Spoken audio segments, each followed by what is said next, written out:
இன்னைக்கு வாரட்ட அதுக்கு பேர் தான் இருக்கு அவனுக்கு. பேதி இருப்பா இன்னைக்குங்க நாளைக்குங்க. எனக்கு தான் முடியுமா முடிப்பான்னு தெரியல. வாரேன் இருக்கால வாட்டு வந்தா வச்சிட்டு இருக்கேன். முழு ரூபாய் வாங்கிக்கிட்டான். தரலன்னா நீங்க ரூபாய் தந்தாதான் நான் கட்டி முடிப்பேன்னா. இப்படியே சொல்லியானேன்னு சொல்லி ரூபாய் பூரா எடுத்து கொடுத்து தொலைச்சாச்சு. இப்போ ரூபாய் வாங்கிட்டு அந்தாங்க என்ன முடிச்ச பாடு இல்ல. பாக்கவியெல்லாம் வீடு கட்ட ஆரம்பிச்சே முடிஞ்சிட்டான்னு கேட்காவ. தெருவுல போக முடியல வர முடியல. என்னாச்சு வேலை முடிஞ்சான்னு அவ வீட்டு வேலை முடியாத மாதிரியே கேட்காவ. நானே என்ன வீட்டு வேலை முடியலன்னு டென்ஷன் ஆகி போய் கிடக்கேன். இதுல பாக்கவியெல்லாம் கேட்டு நீ டென்ஷன் பண்றாவ. பதில் சொல்லி முடியுதா? அன்னைக்கு ஒரு அம்மா வீட்டு வேலை பாதியிலே நிக்குது என்ன பணம் கொடுக்க இல்லையான்னு கேட்காவ. 10 வீடு வச்சிருக்கேன் 10 மாடு வச்சிருக்கேன்னு சொல்றியே அந்த அளவுக்கு உனக்கு கஷ்டம் ரூபா கொடுக்க வேண்டியதானே கட்ட வேண்டியதானேன்னு கேட்காவ. என்ன பதில் சொல்லி தொலைக்கனே தெரிய மாட்டேங்குது. ரூபா இல்லாம இருந்த மாட்டா அவி தந்து தொலைப்பாவளக்கா. எப்படி இருந்தாலும் என்ன பாடுபட்டாலும் நான் தானே ரூபா கொடுத்து வீடு கட்ட போறேன். எங்க அப்பா எப்படிதான் அந்த காலத்துல 10 வீடு கட்டினாவளோ. ஒத்த வீடு கட்டாக்கல நான் படிய பாடு கொஞ்சம் நஞ்சம் கிடையாது. ஒரு பேதி இருப்பா வீட்டுக்கான பொருள் எல்லாம் நான் அனுப்புறேன்னு சொல்லி ஏமாத்தி விட்டான். இந்த பேதி இருப்பா நான் கட்டித்தாரேன்னு ஏமாத்திட்டு இருக்கான். என் புருஷன்ட்ட என்ன ஒரு மாசத்துல வெயிட் வேலை முடிஞ்சோன்னு நீங்க என் கூட வந்து உட்காரணும்னு சொன்னேன். சொன்ன வார்த்தையை காப்பாற்ற முடியுமா? இவ பண்ணிட்டு இருக்க வேலையை பார்த்தா என்ன ஒரு வருஷம் இழுப்பா போல்க. அவன் தான் வந்திருப்பான்னு நினைக்கேன். கதை திறந்துட்டு உள்ள வாங்க. ஏக்கா என்னக்கா விஷயம்? போன் போட்டு உடனே வாங்க சொன்னீங்க. எப்ப தம்பி பில்டர் உன் மனசுல நீ என்னதான் நினைச்சிட்டு இருக்க? ஏக்கா என் மனசுலயா? நான் ஒண்ணு நினைச்சிட்டு இருக்கேன்க்கா. ஐயே இவன் எதுக்கு வெக்கப்படியா? நானே டென்ஷன்ல பேசிட்டு இருக்கேன். நீ பல்லிச்சிட்டு பதில் சொல்லியா? ஏய் கேட்டதுக்கு பதில் சொல்லு. ஏக்கா உங்ககிட்ட எப்படி சொல்றதுன்னு தெரியல. ஏன் சொல்ல முடியாது? உண்மையை சொல்ல வேண்டியதானே. நல்லவனா இருந்தா உண்மையை சொல்லு. எவ்வளவு நாள் தான் காத்திருக்க முடியும்? ஏக்கா அதே கவலைதான்க்கா எனக்கும். நானும் எவ்வளவு நாள் தான் காத்திருக்குது. என்னது இவன் காத்திருக்கானா? நான் தான் காத்து கிடக்க இவன் எதுக்கு காத்திருக்கான்? இன்னும் சொல்ல வரேன்னு தெரியல பேதி இருப்பான். சரிப்பா தம்பி பில்டர் எப்பதான் முடியும்? ஏக்கா சீக்கிரமா முடிஞ்சிரும்க்கா. நான் வீட்டுல இருக்கவியே சம்மதிக்கணும். என்ன சொல்லியா? சீக்கிரம் முடிஞ்சிருங்க. வேற வீட்டுல இருக்கவியே சம்மதிக்கணுங்க. அந்த வீட்டுல யாருக்கா இவன் கட்டிட்டு இருக்க பேதி எடுத்தவே? நமக்கு தெரியாம யாரையும் குடி வச்சிருப்பானோ? எப்ப பில்டர் நீ என்னதான் சொல்லி எனக்கு ஒண்ணும் புரியலையே. பேசியது கொஞ்சம் தெளிவா பேசு. இல்லக்கா கல்யாணம் முடிக்கணும்னா எங்க வீட்டுல உள்ளவியெல்லாம் சம்மதிக்கணும்ல. என்னது கல்யாணமா? யாருக்கு? எனக்கு தான்க்கா. உனக்கா? இப்போ உனக்கு கல்யாணம் காது குத்தலான கேட்டணும். ஏக்கா நீங்க தானக்கா மனசுல என்ன இருக்குன்னு கேட்டிய. சோ கடவுளே, நான் கேட்டது உன் கல்யாணத்துல என் வீட்டு வேலை எப்ப முடியும்னு கேட்டேன். ஏக்கா நீங்க அத பத்தியா கேட்டிய? ஆமா உன்னை கூப்பிட்டு வச்சிட்டு உன் கல்யாண விஷயத்தானே கேட்பணும். என் வீட்டு வேலை எப்ப முடியும்னு தான் கேட்டேன். ரூபாய் பூரா வாங்கிட்டா. ரூபாய் தந்தாதான் முடிக்க முடியும். ரூபாய் தந்தாதான் முடிக்க முடியும்னா என்ன முடிச்ச பாடல? அதான் நீ என்ன நினைச்சிட்டு இருக்கான்னு கேட்டேன். நீ என்னடானா பொண்ணு பார்த்துட்டு இருக்கே கல்யாணம் முடிய போகுதுங்க. இல்லக்கா நீங்க வேற ஏதோ கேக்குறீங்களோ நினைச்சிட்டு நான் அப்படி பதில் சொல்லிட்டேன். சொல்லுவேன் நல்லா சொல்லுவேன். எப்போது கல்யாணம் நினைப்பிலே தெரிஞ்சா நீ என்ன பண்ணிட்டு இருக்கான்னு உனக்கு தெரியாது. என் வீட்டு வேலை எப்பதான் முடியும்? அதுக்கு பதில் சொல்லு முதல்ல. ஏக்கா இப்பதான் பூச்சி வேலை போயிட்டு இருக்குக்கா. ஏப்பா தம்பி நான் பூச்சி வேலை புழு வேலை எல்லாம் கேட்டேனா? மனுஷன் வச்சு ஒழுங்கா வேலை பார்க்க வேண்டியதானே. இந்த பூச்சி புழு எல்லாம் வீட்டுல இருக்க கூடாது சொல்லிவிட்டேன். ஏக்கா பூச்சி எப்படிக்கா சொல்றது? ஏக்கா வீட்டுக்கு தான்க்கா பூச்சி வேலை போயிட்டு இருக்கு. பூச்சி வேலைனா பூசுறதுக்கா. பூசுறது அப்படி சொல்ல வேண்டியதானே. அது என்ன பூச்சி வேலை புழு வேலைங்க? ஒரு நிமிஷம் நானே குழம்பி போயிட்டேன். ஆமா உள்ள பூச்சிட்டு இருக்கியா வெளிய பூச்சிட்டு இருக்கியா? ஏக்கா அது உள்ள வெளியே ரெண்டுமே நடக்குதுக்கா. இங்க பார்ப்பா தம்பி, நீ பூசுறியோ பூசாம இருக்கியோ தேவத்தை பாக்கும்போது பள்ளன்னு இருக்கணும். கைய வச்சா வலிக்கிட்டு போனோம். ஏக்கா அப்படின்னா வால்ல டைல்ஸ் ஒட்டிடலாமா? வால்லையா? யார் வால்ல? யாருக்கு வால் இருக்கு? ஏக்கா அது வந்து சுவர்லக்கா. வாலுங்க சுவருங்க என்னதான் கதை விடுறியோ? ஆமா செவுத்துல இருக்கு டைல்ஸ் ஒட்டனா? அங்க என்ன தரையில நடக்காம செவுத்து மேல நடந்துட்டு போவான். இங்க பார்ப்பா பில்டர், தரைக்கு மட்டும் தான் டைல்ஸ் போடணும். செவுத்துக்குலாம் நல்ல அழகா பூசி பெயிண்ட் அடிக்கணும். இங்க பாரு எங்க வீட்டு செவுத்த பாரு எவ்வளவு அழகா சைனிங்கா பளபளன்னு இருக்கு பாரு. கெட்டி 15-20 வருஷத்துக்கு மேல ஆகுது. என்ன சைனிங் போவே இல்ல. ஏக்கா பட்டி பார்த்து பெயிண்ட் அடிச்சிருக்காவுக்கா. பட்டி பாப்பியோ குட்டி பாப்பியோ? என் வீட்டு செவரு இது மாதிரி பளபளன்னு இருக்கணும்னு சொல்லிவிட்டேன். சரிக்கா நானும் பட்டி பார்த்து தான் பெயிண்ட் அடிப்பேன். இப்பதானே பூச்சி வேலை போயிட்டு இருக்கு. இனி ஒரு 15 நாளைக்கு டிஸ்டர்ப் பண்ணக்கூடாதுக்கா. நல்லா தண்ணி அடிக்கணும். என்னது தண்ணி அடிக்கணுமா? ஓட்ட வீர் கட்ட விட்டா தண்ணி அடிக்கணும் அதை அடிக்கணும்னு சொல்லுவா. இங்க பார் தம்பி பில்டர், அதுக்கெல்லாம் என் வீட்டுக்குள்ள இடம் கிடையாது. ஏக்கா நீங்க நினைக்கிற மாதிரி இல்லக்கா. நம்ம பூசுறோம்ல அந்த செவுத்த தண்ணி ஊத்தி நினைக்கணும். அதத்தான் சொன்னியா? ஆமாக்கா ஒரு 15 நாளாவது நல்லா தண்ணி ஊத்தணும். அதுக்கு பிறகுதான் பட்டி பார்த்து பெயிண்ட் அடிப்போம். செவுரு ஸ்ட்ராங்கா இருக்கணும்ல. வருத்தப்படாதீங்கக்கா, நான் நல்லா பார்த்து உங்களுக்கு கட்டி தரேன். சரி சரி. இங்க பார்ப்பா தம்பி பில்டரு, நான் அடுத்த மாசம் என் வீட்டுக்கு பால் காய்க்கலான்னு இருக்கேன். தேதியும் மனசுக்குள்ள குறிச்சு வச்சிருக்கேன் 21. அதுக்குள்ள நீ எனக்கு வீட்டு வேலையை முடிச்சு தரணும். சரிக்கா, அதுக்குள்ள வேலை முடிஞ்சிடும். அப்பயும் முடியலன்னு வச்சுக்க, சரிப்பட்டு வர சொல்லிவிட்டேன். நான் பத்திரிக்கை அடிக்க கொடுக்க போறேன், உன்கிட்ட சொல்லியாச்சு. நீ வேலை எனக்கு முடிச்சு தந்துன்னா ஊரெல்லாம் சொல்லிவிடுவேன். ஏக்கா என்னக்கா சொல்ல போறீங்க? பால் காய்ப்புக்கு சொல்ல போறேன். ஏக்கா அது இன்னும் நெருக்கத்துல சொல்லுங்களா, இன்னும் ஒரு மாசம் முடியட்டும். என்னது என்ன ஒரு மாசமா? இல்லக்கா இந்த ஒரு மாசமும் முடியட்டும், நீங்க அடுத்த மாசம் பத்திரிக்கை அடிக்க கொடுங்க. அப்போ நீ சொல்லியே பார்த்தா அடுத்த மாசம் பால் காய்க்க முடியாது அப்படித்தானே? இல்லக்கா நீங்க அடுத்த மாசம் கண்டிப்பா காய்ச்சிடலாம். ஊச்சி வேலை முடிஞ்ச உடனே டைல்ஸ் ஒட்டிடுவோம். டைல்ஸ் வேலை முடிஞ்ச உடனே பட்டி பார்த்து பெயிண்ட் அடிச்சிருவோம். அதுக்கு பிறகு கதவு ஜன்னல்லாம் மாட்டணும், அதுக்கு பெயிண்ட் அடிக்கணும். அப்புறம் பிளம்பிங் ஒர்க் இருக்கு. இது மட்டும் முடிஞ்சதுக்கு அப்புறம் நீங்க பத்திரிக்கை அடிக்க கொடுங்கக்கா. பிறகு மத்த வேலையெல்லாம் நான் சின்ன சின்ன வேலை தான் ஈஸியா முடிச்சு தந்துருவேன். ஏன் அதெல்லாம் பால் காய்ச்சதுக்கு அப்புறம் கூட நான் முடிச்சு தந்துருவேன். இங்க பார்ப்பா தம்பி, பால் காய்ச்ச வரை உனக்கு அங்க ஒரு வேலை கூட இருக்கக்கூடாது. அதுக்கு முன்னாடி எல்லா ஒர்க்கையும் நீ முடிச்சே ஆகணும். சரிங்கக்கா. ஆமா, பூச்சிட்டு இருக்கேங்கறியே, எல்லா ரூமுக்கு செல்ஃப்லாம் கட்டியாச்சா? ஏக்கா யாருமே இப்பெல்லாம் செல்ஃப்லாம் கட்டுறது இல்லக்கா. நீங்க வீடு முழுக்க இன்டீரியர் ஒர்க் பண்ணிருங்க. எங்கெங்கெல்லாம் உங்களுக்கு செல்ஃப் கபோர்ட்லாம் தேவைப்படுதோ அங்கெல்லாம் பண்ணிட்டீங்கன்னா பார்க்க அழகா இருக்கும். அந்த வீடு முழுக்க பண்றதுக்கு என்ன ஒரு 5 லட்சம் ரூபா தான் செலவாகும். அம்மா, நீ எல்லாமே செஞ்சு தருவேன்னு சொல்லி தானே ரூபா வாங்கினா? ஏக்கா அன்னைக்கு நம்ம பேசும்போதே கிச்சனுக்கு மட்டும் தான் நான் பண்ணி தரேன்னு சொன்னேன். அப்படிலாம் சொல்லல, எல்லாத்துக்கும் சேர்த்து தான் பேசிருந்து. இல்லக்கா உங்க தம்பி வேணா கூப்பிட்டு கேளுங்களா. கிச்சனுக்கு மட்டும் தான் நான் பண்ணி தரேன்னு சொன்னேன். வீட்டு மொத்தத்துக்கும் நீங்களே பண்ணிக்கோங்க. உங்களுக்கு நான் கிச்சன் மாடலர் கிச்சனே பண்ணி தரேன்க்கா. மத்த ரூம்ஸ்க்குலாம் நீங்களே இன்டீரியர் ஒர்க் பண்ணிக்கோங்க. இது நல்ல கதையா இருக்கு. 50 லட்சம் ரூபா வாங்கிட்டு நான் பண்ணணுமா? அதுக்கு 5 லட்சம் ரூபா நான் செலவு பண்ணணுமா? இங்க பார்ப்பா, நீ பூசுறியோ பூசா போறியோ, எனக்கு எல்லா ரூமுக்கும் செல்ஃப் வச்சே ஆகணும். அதுவும் கடப்பா கல்லுல. போப்பா, போய் பூசுற வேலையை நிறுத்திட்டு முதல்ல செல்ஃப கட்டு. செல்ஃப் இல்லாம ரூம் கட்டி வச்சிருக்கான ரூம். மெயினா சாமிக்கு ஒரு ரூம் வேணும், அதுக்கு செல்ஃப் வேணும். நால பலகையில ஒண்ணு அடிக்க முடியாது. ஏக்கா நீங்க இன்டீரியர் ஒர்க் பண்ணிக்கோங்கக்கா. அதான் இப்ப எல்லாருமே பண்றாங்க. அதெல்லாம் என்னால தனியா ரூபா கொடுத்து பண்ண முடியாது. ஆனே இருந்த நகையெல்லாம் அடகு வச்சு மொத்தத்தையும் ஓட்ட தந்தாச்சு. இதுல இன்னொரு 5 லட்சம் ரூபா நான் செலவு பண்ணணுமா? நல்லா சொல்லுவா நீ. நீ பார்த்தா உனக்கு கேனச்சு மாதிரி இருக்கும். சேகரி, ஏல தம்பி சேகரி. ஏலே, இந்த பில்டர் என்ன சொல்லியான்னு கேளு. 50 லட்சம் ரூபா தந்தா வீட்டு வேலை மொத்தத்தையும் முடிச்சு தருவேன் தான் பேசினா. இப்போ என்னடானா என்னமோ இன்டீரியர் ஒர்க்கா, அவ்வளோக்கும் பலகை போடுங்க.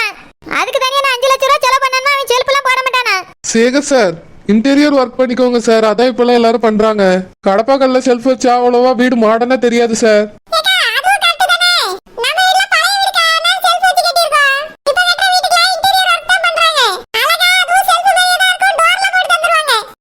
கடப்பகல்ல செல்ஃப் கட்டினாச்சுன்னா டோர் போட முடியாதோ? வீட்ல அப்படிதான் போட்டுருக்கு. அது மாடனா இருக்காதுக்கா. அவர் சொல்றது நல்ல மாடனா இருக்கும். ஒரு மாடனா வேண்டாம், என்னால இப்ப 5 லட்சம் ரூபாய் செலவு பண்ண முடியாது. குறிப்பா மாடா குழி வச்சே ஆகணும். ஏக்கா மாடா குழி அப்படின்னா என்னது? மாடு விடுற இடமா? பாருல, மாடா குழினா என்னன்னு தெரியல. இவ ஒரு பில்டர். இங்க பார்ப்பா தம்பி, எல்லா ரூமுக்கும் செல்ஃபா இருக்கணும், பரனா இருக்கணும். ஏக்கா ஸ்லாப்ல எல்லா ரூமுக்கு போட்டிருக்குக்கா, செல்ஃப் தான் வைக்கல. வைக்கணும் தம்பி, குறிப்பா வச்சே ஆகணும். பலகையில அடிச்சா அவ்வளவு கரையா பிடிச்சிட்டு கிடக்கும். நான் அதுக்கு இருந்து வேலை பார்த்து கிடக்க முடியுமா? எனக்கு கடப்பா கல்லுல நீ செல்ஃப் கட்டியே ஆகணும். ஏக்கா எல்லா ரூமுக்கும் போடணும்னா கொஞ்சம் எக்ஸ்ட்ரா செலவாகுமே. நீங்க வேற சாமி ரூம் கேக்குறீங்க, அப்புறம் ஏதோ மாடா குழின்னு கேக்குறீங்க. இதுக்கெல்லாம் எக்ஸ்ட்ரா செலவாகும்க்கா. ஒத்த பைசா தரமாட்டேன். உன்கிட்ட ஏற்கனவே 50 லட்சம் ரூபா பேசி தந்தாச்சு. இனி 1 ரூபா கூட தரமாட்டேன். நான் கேட்ட வேலையெல்லாம் அங்க நடந்திருக்கணும். போப்பா போ.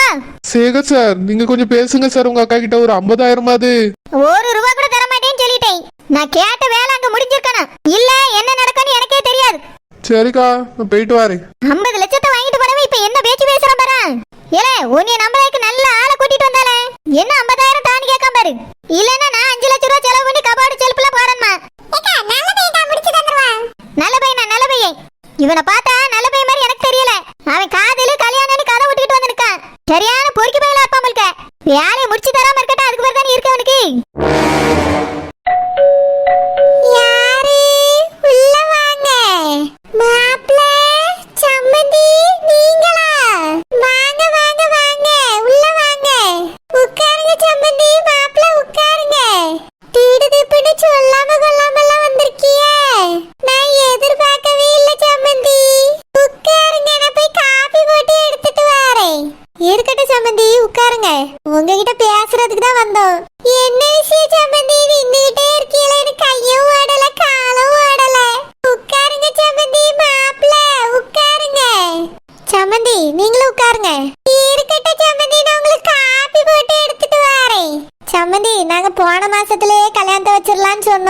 நீங்க தான் அந்த நாள் சரிப்பட்டு வராதுன்னு சொல்லிட்டீங்க. அதனால இந்த மாசத்துல ஒரு டேட் எங்க ஜோசியர் குறிச்சு தந்திருக்காரு. அன்னைக்கே கல்யாணத்தை வச்சுக்கலாமா சம்மந்தி? சரி சம்மந்தி, சந்தோஷமா வச்சிரலாம். என் புருஷன்ட்ட போன் போட்டு சொல்லிடுறியே. என்னைக்கு சம்மந்தி? 28, 29 நல்லா இருக்குன்னு சொன்னாரு ஜோசியரு. 2 நாள்ல எந்த நாளா இருந்தாலும் எங்களுக்கு ஓகே தான். அப்படியே சம்மந்தி, எங்களுக்கு ஓகே தான்.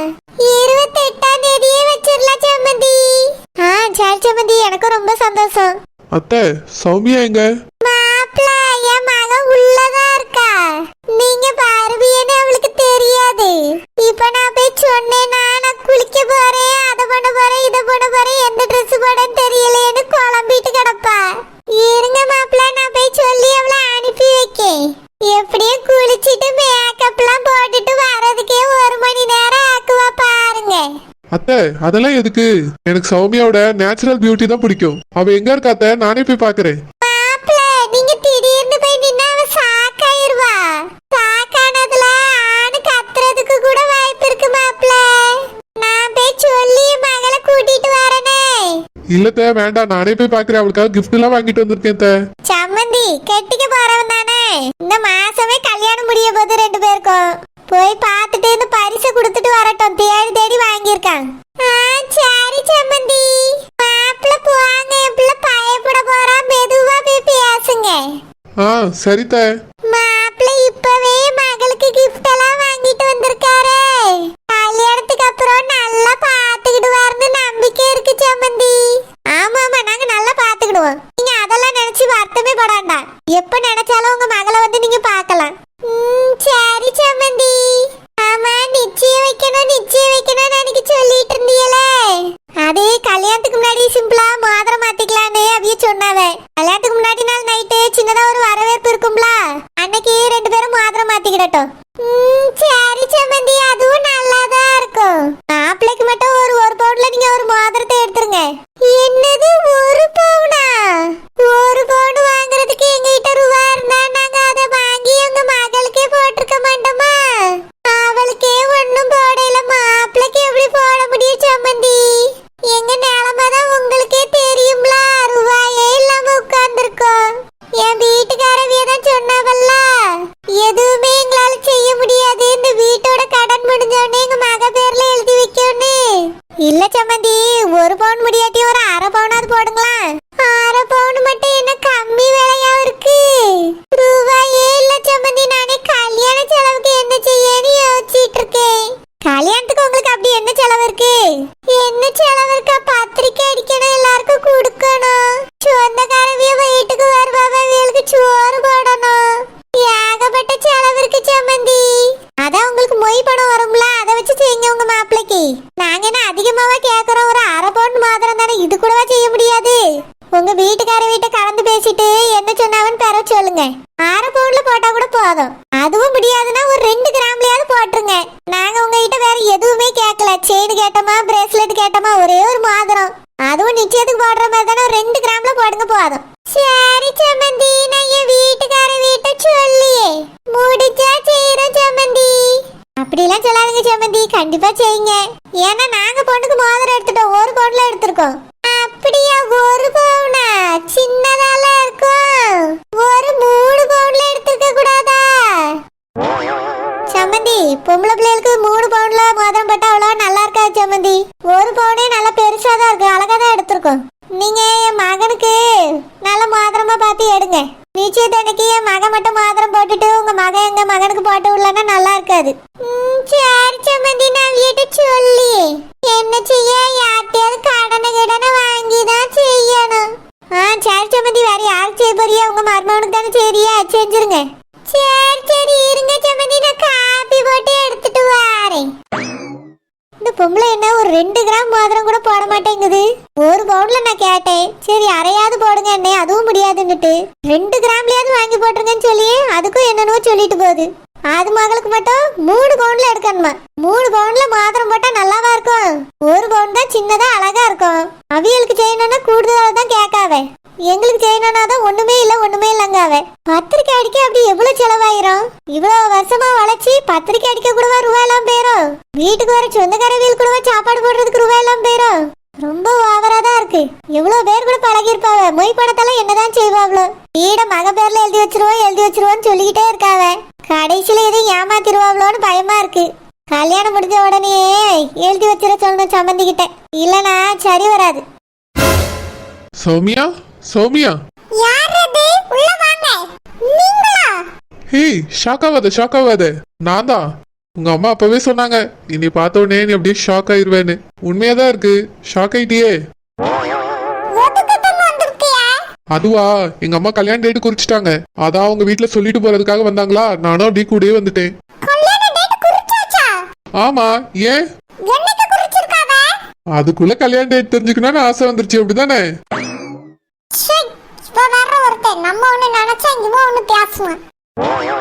சௌமியா, இந்த மந்த் எண்ட்ல தான் டேட் குறிச்சிருக்காங்க.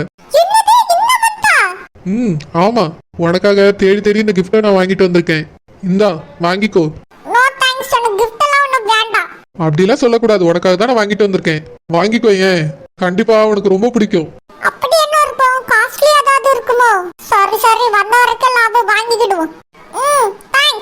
ஓபன் பண்ணி பாரு, நீ ஏன் ஷாக் ஆயிருவ.